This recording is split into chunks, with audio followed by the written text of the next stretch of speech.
प्रणाम सभी मित्रों को। देखो आजकल बहुत डिस्कशन चल रहा है कि कौन भागवत कथा कर सकता है, कौन नहीं कर सकता है। तो मैं आपसे एक प्रश्न पूछता हूँ ना, आपको क्या लगता है कि भागवत कथा कौन कर सकता है? आप निश्चित रूप से बोलेंगे भागवत कथा वही कर सकता है जिसने भागवत को धारण कर लिया है। धारण कर लिया मतलब भागवत को स्वयं समझ गया है। और निश्चित रूप से आपका प्रश्न का उत्तर यही है, जिसने भागवत को समझ लिया अर्थात उसने ब्रह्म परमात्मा को समझ लिया। और जिसने परमात्मा को समझ लिया उसके लिए क्या जाति, उसके लिए ना ब्राह्मण, न क्षत्रिय, न वैश्य और न शूद्र, उसके लिए तो सब समान है।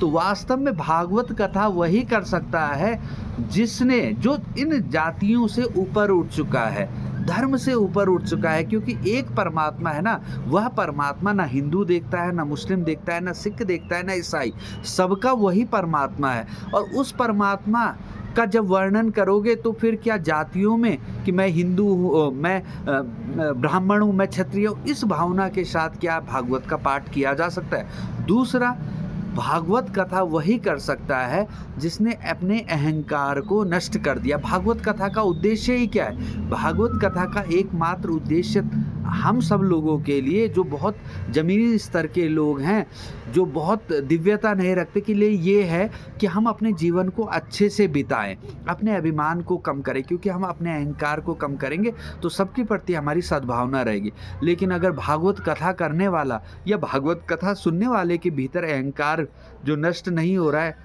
तो इसका मतलब है भागवत कथा को ना तो करने वाला समझ पा रहा है, ना सुनने वाला समझ पा रहा है। तो आप इसको छोटे अर्थों में मत लीजिए।